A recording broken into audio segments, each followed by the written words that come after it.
അപ്പൊ ഇതാണ് യൂട്യൂബർ തൊപ്പി. ഇവന്റെ ശരിക്കുള്ള പേര് മുഹമ്മദ് നിഹാദ്. ഇവനൊരു യൂട്യൂബ് സ്ട്രീമർ, ലൈവ് സ്ട്രീമറാണ്. അപ്പോൾ ഇപ്പൊ കറന്റ്ലി ഇവനെ പറ്റിയാണ് ചർച്ച നടക്കുന്നത് യൂട്യൂബിലും ന്യൂസിലൊക്കെ ആയിട്ട്. അപ്പൊ ഇവന്റെ ഒപ്പം ഉണ്ടായ കുറച്ച് ഫ്രണ്ട്സ് ഇവനെ പറ്റി കുറച്ച് അലിഗേഷൻസ്, നമുക്കൊന്നും തെളിവൊന്നുമില്ല, പക്ഷെ അലിഗേഷൻസ് ആണ്. ഇവൻ എന്നിട്ട് ഡ്രഗ്സ് യൂസ് ചെയ്യണത്, പിന്നെ പെൺകുട്ടികളെ ഗർഭിണികളാക്കുക, അണ്ടർ ഏജ് കുട്ടികളെ പീഡിപ്പിക്കുക, അല്ലെങ്കിൽ പിന്നെ ഒപ്പമുള്ളവരെ അടിമകളായിട്ട് കണ്ട് അടിവസ്ത്രം വരെ കഴുകിക്കുക, അങ്ങനത്തെ കുറച്ച് അലിഗേഷൻസ് ഒക്കെ അവന്റെ ഒപ്പം ഉണ്ടായിരുന്ന ഫ്രണ്ട്സ്. അതിന്റെ ഒരു കുഞ്ഞൊരു വിഭാഗം എനിക്ക് അവര് റീച്ചിന് വേണ്ടി പറയുന്നതാണെന്ന് സംശയമുണ്ട്. പക്ഷെ അപ്പോഴും ഇത്രയ്ക്കും ഡേഞ്ചറസ് ആയിട്ടുള്ള, എസ്പെഷ്യലി ഡ്രഗ് യൂസ് ഒക്കെ പോട്ടെ, പക്ഷെ പീഡനമൊക്കെ പറയണത് അത് റീച്ചിന് വേണ്ടി പറയുമ്പോൾ റിസ്ക് ഉള്ള ഏർപ്പാടാണ്. അത് അങ്ങനെ പറയാൻ ചാൻസ് ഇല്ല അതൊന്നും. പിന്നെ ഈ സ്ട്രീമിംഗ് ലോകത്ത്, അതായത് ഇതിപ്പോ മലയാളി സ്ട്രീമേഴ്സിൽ ഫേമസ് ആയിട്ട് ഇപ്പം മാത്രമേ ഉള്ളതെന്നുണ്ട് എനിക്ക്. അപ്പൊ ഇന്റർനാഷണൽ ലെവലില് ഗെയിമിംഗ് സ്ട്രീമേഴ്സ് ഒരുപാടുണ്ട്. പക്ഷെ അല്ലാണ്ട് ലൈവ് സ്ട്രീമേഴ്സ് ആയിട്ട് ഈ ലൈവ് സ്ട്രീമേഴ്സ് പോലത്തെ ഈ കാറ്റഗറിയിൽ വരുന്ന ഒരു മെയിൻ ആണ് ഐഷോ സ്പീഡ്. ഒരുപാട് പേർക്ക് അറിയാൻ ചാൻസ് ഉണ്ട്. പിന്നെ അറിയാത്ത രണ്ടുമൂന്ന് പേരുണ്ട്, അതായത് കായ് സെനറ്റ്, എയ്ഡൻ റോസ്, ഇങ്ങനത്തെ കുറച്ച് ആൾക്കാരൊക്കെ ഉണ്ട്. ഇവരാണ് ഈ സ്ട്രീമിംഗിൽ ടോപ്പായിട്ട് നിൽക്കുന്നത് ഇന്റർനാഷണൽ ലെവലിൽ. ഈ ഐഷോ സ്പീഡും കായ് സെനറ്റും അല്ലെങ്കിൽ എയ്ഡൻ റോസും ഒക്കെ അമേരിക്കൻ ബേസ്ഡ് സ്ട്രീമേഴ്സ് ആണ്. അവർ കിക്ക് അല്ലെങ്കിൽ ട്വിച്ച് എന്ന് പറയുന്ന പ്ലാറ്റ്ഫോം യൂസ് ചെയ്തിട്ടാണ് സ്ട്രീം ചെയ്യണം. ഇപ്പോൾ തൊപ്പി എന്ന് പറയണവൻ യൂട്യൂബിലാണ് സ്ട്രീം ചെയ്യണം, കാരണം നമ്മുടെ ഓഡിയൻസ് അതിനാണ് കൂടുതൽ വരുന്നത്. അപ്പൊ ഇതിലെനിക്ക് പറയാനുള്ള കാര്യം എന്ന് വെച്ച് കഴിഞ്ഞാൽ, ഇപ്പൊ എല്ലാവരും ഇവനെ ഈ അലിഗേഷൻസിന്റെ ബേസിൽ ഇവനെ ക്രിട്ടിസൈസ് ചെയ്യുന്നുണ്ട്.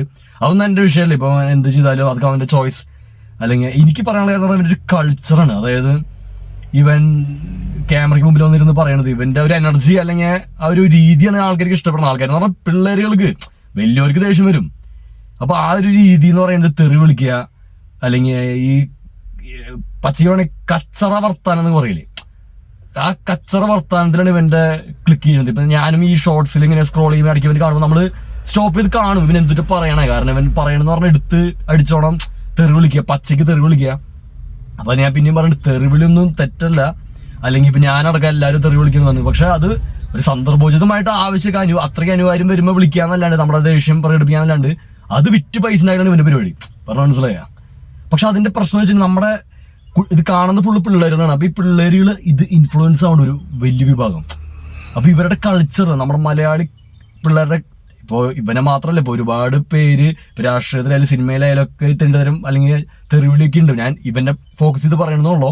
ഇവൻ മാത്രമല്ല, ബാക്കി എല്ലാവരും പുണ്യാളന്മാരെന്നുള്ള കൺസെപ്റ്റ് അല്ല എനിക്ക്.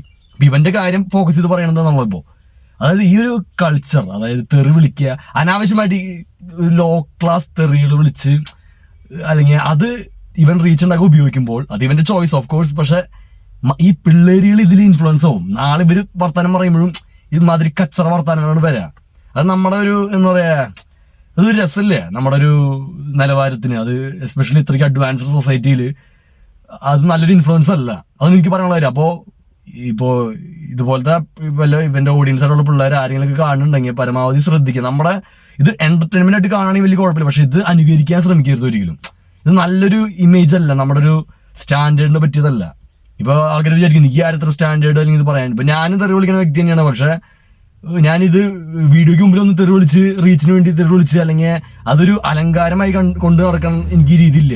ഇപ്പൊ ഞാൻ തെറി വിളിക്കാറുണ്ട് ഓഫ് കോഴ്സ്, പക്ഷെ ഒരു എന്താ പറയാ, അതൊരു തൊഴിലാക്കി മാറ്റി തെറി വിളിച്ച്, ഇപ്പൊ മാത്രമല്ല ഒരുപാട് യൂട്യൂബേഴ്സും അല്ലെങ്കിൽ ഇൻസ്റ്റാഗ്രാമിലും കാണാൻ തെറി വിളിച്ച് റീച്ച് ഉണ്ടാകുന്ന കുറെ ടീംസ് ഉണ്ട്. അപ്പൊ അതിനെനിക്ക് പറയാനുള്ളതെന്ന് പറഞ്ഞാൽ, ഈ ഒരു കൾച്ചർ അത് മലയാളികൾക്ക് പറ്റിയതല്ല. മലയാളികൾക്ക് എന്നല്ല, അത് ഒരു തരത്തിലും നല്ലതല്ല. അത് രസമല്ലേ കാണാനായിട്ട്, പറഞ്ഞ മനസ്സിലായില്ല. അപ്പൊ അത് ശ്രദ്ധിക്കുക ആൾക്കാർ. അതുപോലെ തന്നെ ഇപ്പൊ ആൾക്കാർ ഇവനെ ക്രിട്ടിസൈസ് ചെയ്യുമ്പോൾ ആലോചിക്കേണ്ട കാര്യം എന്ന് വെച്ച് കഴിഞ്ഞാൽ, ഇപ്പൊ നമ്മുടെ സ്ട്രീമിംഗ് ലോഗ് എടുത്തു കഴിഞ്ഞാൽ, നമ്മുടെ സ്ട്രീമിംഗ് ലോഗ് അല്ല, ഇന്റർനാഷണൽ ലെവലിൽ സ്ട്രീമിംഗ് ലോഗ് എടുത്തു കഴിഞ്ഞാൽ, ഇപ്പൊ ഐഷോ സ്പീഡ് ആയാലും കായ് സെനറ്റ് ആയാലും അല്ലെങ്കിൽ എയ്ഡൻ റോസ് ആയാലും സ്ട്രീമേഴ്സ് ആണ്. ഇവരൊക്കെ ചെറുപ്പം പിള്ളേരാണ്. ഇവനേക്കാൾ ചെറുപ്പാന്ന് തോന്നുന്നു. എനിക്ക് 20 വയസ്സ് 25 വയസ്സൊക്കെയാണ് ഇവരുടെ സ്റ്റാർട്ടിംഗ് പീരീഡിലുള്ള ഏജ് എന്ന് പറയുന്നത്.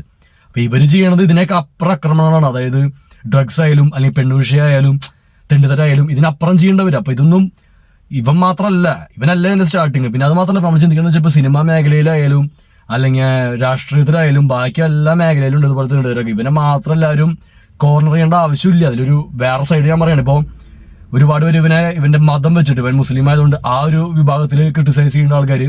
പിന്നെ ഇവന്റെ രാഷ്ട്രീയം എന്തിനാന്ന് എനിക്കറിയില്ല. രാഷ്ട്രീയത്തിൽ ഇവൻ ആക്റ്റീവ് ഒന്നല്ല എന്ന് തോന്നുന്നു. എനിക്ക് അത്രയ്ക്കും അതിൽ നോളജില്ല. പക്ഷെ അപ്പൊ ആൾക്കാർ മനസ്സിലാവുന്ന ഇവൻ മാത്രമല്ല, പക്ഷെ ഇവനെ നമ്മൾ ക്രിട്ടിസൈസ് ചെയ്യണം. പക്ഷെ ഇവൻ മാത്രമല്ല, ഇവനെ പോലെ ഒരുപാട് പേരുണ്ട് ഇതുപോലത്തെ ഈ വിഷം ചെയ്തുകൊണ്ടിരിക്കുന്ന ആൾക്കാർ, ഈ കൾച്ചർലെസ് വിഷം എന്ന് പറയില്ലേ.